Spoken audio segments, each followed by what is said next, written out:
헌법 18조와 관련된 판례를 보시겠습니다.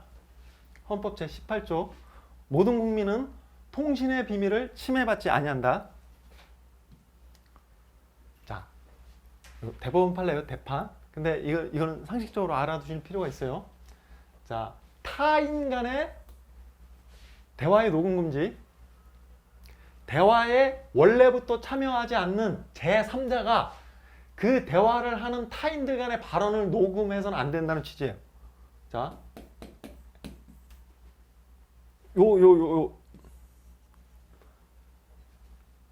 대화하는데 C가 제3자가 요 두 사람 몰래.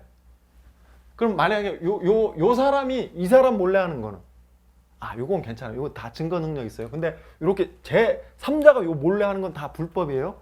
근데 3인 간의 대화에 있어 대화에 원래부터 참여하지 않는 제3자가 그 대화를 하는 타인들의 발언을 녹음해서는 안 된다는 취지이지, 예를 들어 3인 간의 대화에 있어서 그중 한 사람이, 대화 중에 한 사람이 그 대화를 녹음하는 경우에 다른 두 사람의 발언은 그 녹음에 대한 관계에서 타인 간의 대화라 할 수 없으므로 이와 같은 녹음행위가 통신비밀 보호법에 위반된다 볼 수 없. 그러니까 대화 중인데 여기서 이제 요 사람이 이걸 녹음하거나 아니면 요 사람이 세 명이서 대화하는 중에 한 사람이 요 두 사람의 대화 내용을 녹음하거나 하는 되는 거예요. 그러니까 대화 중에 포함되면서 녹음하는 건 괜찮은데 외부에서 대화에 포함되지 않은 사람이 녹음하는 건 안 된다는 취지예요. 그 다음에 제3자가 전화통화 중 일방만의 동의를 얻어 녹음하는 경우, 이건 뭐예요?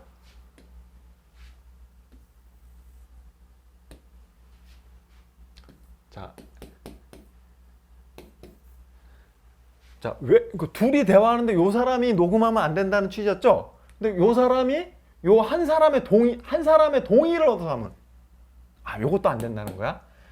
외부에서 하려면 두 사람의 동의가 필요하다는 거예요. 그래서 보시면 제3자의 경우는 설령 전화통화 당사자 일방의 동의를 받고 그 통화 내용을 녹음하였다 하더라도 그 상대방, 여기 동의를 얻었던 요 상대방의 동의가 없었던 이상 3조 1항 위반. 자, 대법원 판례요. 그 다음에 통신 제한 조치 기간의 연장을 허가함에 있어서 총 연장 기간이라든지 연장 횟수의 제한을 두지 아니한 통신비밀보호법. 기간 없이 연장 횟수 제한. 헌법 불합치. 그래서 총 연장 기간 또는 총 연장 횟수의 제한이 없을 경우는 그 무수히 수사 전혀 관계는 개인의 내밀한 사생활이 비밀에 침해되는 우려도 심히 크기 때문에 헌법 위반된다. 그래서 통신의 비밀과 자유를 침해. 수용자가 작성한 지필문의 외부 반출을 규제하는 작성한 지필문이 반출을 규제. 써놓은 상태에서 내보내려고 하는데 그걸 막는 거예요. 이미 표현된 지필문을 외부의 특정한 상대방에게 그러니까 이미 표현된 지필문이죠. 여부에 대해 규제하고 제한되는 기본권은 통신의 자유예요. 쟤한테 보내고 싶은데 못 보내는. 표현의 자유 이미 표현됐어. 지필문. 그래서 이건 통신의 자유와 표현의 자유 안엑스. 이미 표현된 맞춰서 지필문으로 된 거기 때문에, 그래서 통신의 자유를 제한하는 거죠. 그 다음에 보시면 지필 활동은 특별한 사정이 없는 자유롭게 허용되고 작성된 지필문 외부 반출도 원칙적으로 허용되고 예외적으로 이제 금지되는 사유도 구체적으로 한정되어 있기 때문에 관련되는 기본권 통신의 자유를 침해하지 않는다. 금치 기간 중 보통 이제 금치라면 이제 독방에 가둬놓는 거죠. 금치 기간 중 서신, 수수, 접견, 전화 통화를 제한하는 것이 통신의 자유를 침해하는지. 금치 처분을 받은 미결 수용자에 대해 대상자를 구속권과 외로움 속에 반성된 전념행위로 수용시설 내에 안전 질서를 유지하기 위한 거죠. 그래서 통신 자유를 침해하지. 거기서 이제 사고 쳐면은 이 정도는 감수해라. 서신 이라든지 접견, 전화 통화를 제한하는 거. 근데 운동을 못하게 하고 이러면 안 되죠. 그래서 침해하지 아니한다. 수용자가 밖으로 내보내는 모든 서신을 봉함하지 않은 상태로 교정시설에 제출하면 다 들여다보겠죠? 낼 때마다. 근데 이제 어떻게 문제되는 건 이제 예를 들어 수용자가 이제 그 뭐 부당한 처우를 당해서 그 교도소를 상대로 해서 무슨 뭐 민사소송이라든지 뭐 이렇게 그걸 다투고 싶다. 그러면 이제 뭐 이렇게 뭐 가족이라든지 변호사한테 이렇게 할 때 소송과 관련된 뭐 이런 다 들여다보겠죠. 그래서 교도관이 수용자의 면전에서 서신에 금지 물품이 들어있는지를 확인하고 수용자로 하여금 서신을 봉함하게 하는 방법. 그다음에 봉함된 상태로 제출된 서신을 엑스레이 검색기 등으로 확인한 후 의심이 있는 경우에 개봉하여 확인하는 방법 등으로 얼마든지 이런 목적 달성을 할 수 있기 때문에 통신 비밀의 자유를 침해한다. 자, 침해. 자, 범죄 수사를 위한 통신 제한 조치 중 인터넷 회선 감청 제도. 자, 이른바 이제 패킷 감청 사건인데, 패킷이라는 말이 그거죠. 그 이제 무슨 웹하드 같은 거 이렇게 다운받다 보면, 영화 같은 거 다운받다 보면 이제 패킷 뭐 이렇게 하는데, 자, 패킷의 개념이 네트워크를 통한 전송하기 쉽도록 다른 데이터의 전송단위. 그래서 그 정보를 이제 영화 같은 게 대용량 정보를 한꺼번에 쭉 보내면 이제 시간이 많이 걸리니까 이제 1024바이트 단위로 해가지고 그걸 쪼개가지고 인터넷 선을 따라 이렇게 뭐 전 세계에 있는 그걸 쫙 보낸 다음에 한꺼번에 들어온 걸 쫙 모아서 싹 재결합하는 데 그래야 빠르죠. 그래서 이제 1024바이트고 여기에는 요거에 대한 정보가 어떤 것에 대한 정보다 그래서 흩어졌다가도 싹 모아서 이렇게 재조립할 수 있는. 이명박 때 이제 이거 할 수 있는 그 장비들을 많이 이명박 정권 때 많이 들여왔어. 이제 그때 이제 문제가 됐었죠. 그래서 전송단이고 파일을 분할해서 전송하지만 수신하는 것은 원래 파일로 다시 재조립되는데 이 패킷 감청은 인터넷 회신을 오가는 이용자들의 개인 정보를 중간에서 이렇게 딱 탈취해서 들여다보는 감청인데 문제는 전용회선 전체에 대한 실시간 감청으로 내가 제 거 본다고 해서 들여다보는데 그쪽은 막 그 예를 들어 원룸에서 이제 제 거 본다고 하면서 그걸 하는데 그 회선을 통해서 무수히 많은 정보가 하니까 그 사람만이 아니라 실시간 감청 대상자가 인터넷 접속한 사이트 주소와 접속 시간 대상자 입력하는 검색어 뿐만 아니라 이메일과 메신저 발송 및 통신 내용도 모두 볼 수 있다. 이래서 문제가 되는 거죠. 그래서 개인 자 이른바 패킷 감청의 방식으로 이루어지는데 이를 통해 개인의 통신뿐만 아니라 이메일, 뭐 메신저 발송, 수신 내용. 그래서 사생활의 비밀과 자유가 제한된다. 자, 제한되는 기본권. 자, 요거 제가 요 교재에 좀 빠져 있어. 요걸 좀 추가했으니까 요거 집어 넣으세요. 이거 제가 자료로 이렇게 또 이거 제가 집어 넣었어요. 그다음에 이제 요 패킷 감청 방식으로 이루어지는 인터넷 회선 감청은 자, 수사기관이 실제 감청을 집행하는 단계에서는 해당 인터넷 회선을 통해 흐르는 불특정 다수인의 모든 정보가 패킷 형태로 수집되어 일단 수사기관에 그대로 전송되므로 다른 통신 제한 조치에 비하여 감청 집행을 통해 수사기관이 취득하는 자료가 비교할 수 없을 매우 방대하다. 이런 원리 때문에 그런 거예요. 그래서 수사기관이 감청 집행으로 취득하는 막대한 양의 자료의 처리 절차에 대한 아무런 규정을 두고 있잖아. 이게 왜 그래? 너무 그러니까 이게 좀 약간 전문적이라 국회의원들이 이거까지는 이렇게 막대한 그 어떤 개인 정보가 이렇게 막 새 나갈 수 있다는 이 개념이 없는 거예요. 그래서 이걸 미처 그 입법을 하지 않은 거야. 그래서 인터넷 감청의 특성을 고려하여 집행당이나 집행의 수사기관의 권한 남용을 통제하고 관련 기본권의 침해를 최소화하기 위한 제도적 전체가 제대로 마련되어 있지 않은 상태에서 회선 감청을 통신 제한제 허가되는 하나를 정하고 있으므로 침해 최소한 요건 충족하도록 할 수 없다. 그래서 헌법 불합치가 나왔고 형사소송법 공부하시는 분들은 이제 기억을 해주세요. 이게 법이 개정됐어요. 그래서 패킷 감청이 이제 허용되긴 되는데 이제 법원의 통제를 받아라. 이제 이렇게 규정이 됐어요. 이제 법이 개정이 됐죠. 헌법 불합치 그 결정 이후로. 자, 그래서 이렇게 처리 절차 때 아무런 규정, 통제받지 않도록 하는 데 대해서 이제 그 헌법에 위배된다고 판시했다라는 거. 감청 설비 제조 수입 등의 경우 정보통신부 장관의 인가를 받도록 하는데 대신에 국가기관은 예외.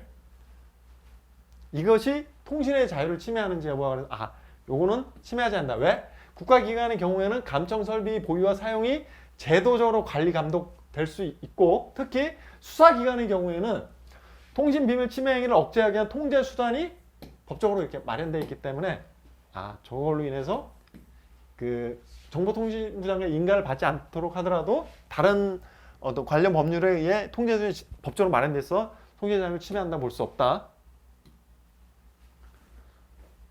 그 다음에 이제 판례가 좀 어렵죠. 그래서 보시면 자 통신사실 확인자를 열람이나 제출의 요청하는 조항이 있고 그다음에 통지하는 조항이 있는데 자 헌법 불합치 결정이 났어요. 자 검사 또는 사법경찰관은 수사를 위하여 필요한 경우에 뭐 전기통신사업법에 의한 뭐 제11호 바목, 사목, 통신사실 확인 자료의 열람이나 제출을 요청할 수 있다. 자 요청 조항. 자 먼저 1번 요청 조항이고 그 다음에 통신비밀법 13조의 3 1항 중 제2조 바목, 사목, 통신사실 확인 자료에 관한 부분 이게 통지 조항이에요. 그걸 이렇게 한다면 이제 통지해줘요. 그래서 요청 조항하고 통지 조항. 근데 이게 내용이 그래서 이제 그래서 법률을 봐야 돼요. 그래서 통신비밀보호법 2조 11호에 보면은 이제 바목 아까 사목 있었죠. 그래서 먼저 13조 보시면 범죄 수사를 위한 통신사실 확인 자료 제공의 절차. 검사 또는 사법경찰관은 수사에 필요한 경우 전기통신사업자에게 통신사실 확인 자료의 열람이나 제출을 요청할 수 있다. 그 중에서 특히 바목과 사목 정보통신망에 접속된 정보통신기 위치를 확인할 수 있는 발신기지국의 위치 추적 자료 그 다음에 정보통신 접속하기 사용하는 정보통신 위치를 확인하는 접속지의 추적 자료 수사에 필요한 경우 이거를 다 요청할 수 있는 너무 광범위하다는 거야. 너무. 그래서 이게 이제 헌법에 위배되는지 그 다음에 아까 확인 그 통지 조항 있었죠. 통지 조항. 자 요청 조항 통지 조항. 통지 조항은 13조의 규정에 통지 조항 제공을 받은 자 일단 제공을 받았어요. 요청에 제공을 받은 사건에 관한 공소를 제공한 공소 입건을 하지 않는 처분을 한 때에는 그 처분을 한 날로부터 30일 이내. 그러니까 만약에 공소를 제기하거나 공소 입건을 만약에 하게 되면은 공소 제기 절차를 다 알게 되죠. 근데 이렇게 했는데 공소를 제기를 아니하는 처분을 한 때는 공소 제기 안 하면 이 사람 내가 이런 걸 했었는지 모르잖아요. 그래서 처분을 한 날부터 30일 이내에 통신 사실 확인 자료 제공을 받은 사실과 제공 요청 기간에 서면으로 통지하여야 한다. 근데 여기서 기소 중지 결정은 제외했어요. 그 다음에 이렇게 이제 왜 제공했는지 제공 사유는 또 통지되지 않아. 그래서 통지를 하는데 이렇게 제외되는 거. 제공 사유가 빠진다든가 기소 중지 결정할 때는 다른 공소 제기를 아니하는 점. 불기소 처분 중에서 다른 불기소 처분 다 통지를 하는데 기소 중지 결정을 제외하는 요 부분은 요게 이제 헌법에 위반되는지. 그래서 위치 정보 추적 자료는 민감한 정보. 이 사건 요청 수사기관의 이게 문제야. 광범위한. 요청을 허용하여 정보 주체의 기본권을 과도하게 제한한다. 그래서 이 사건 요청 조항은 과잉금지 원칙에 반하여 통신의 자유를 침해한다. 보시면 요청 조항 자 이거 판결 이유에서 가져왔어요. 수사를 위하여 필요한 경우만을 요건으로 하면서 아까 봤죠? 수사를 위하여 필요한 경우 요거만 요건이에요. 그리고 그냥 위치 쭉 광범위하게 필요한 경우만을 요건으로 하면서 통신적 특정 피의자 내사자뿐만 관련자들에게 대한 위치정보 추적들을 제공 가능하도록 규정하고 있어서 수사의 필요성만 있고 보충성이 없는 경우에도 피의자 내사자뿐만 아니라 관련자들에 대한 위치척 가능하게 너무 광범위하다 이거죠. 그래서 정보 주체의 기본권을 과도하게 제한. 그래서 통신 자유 침해, 개인정보 결정권 침해. 그 다음에 아까 통지 조항에서 뭐가 빠졌죠? 기소 중지 결정. 통지를 해주는데 기소 중지 결정하는 경우에는 그러니까 통지 안 해줄 수 있고, 그 다음에 통지하는데 제공 사유.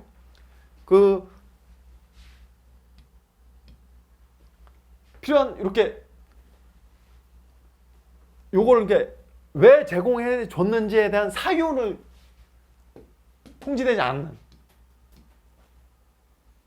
제공 사유 통지되지 않으면 이거는 그래서 적법 절차 원칙이 위배되고 개인정보 자유권 침해.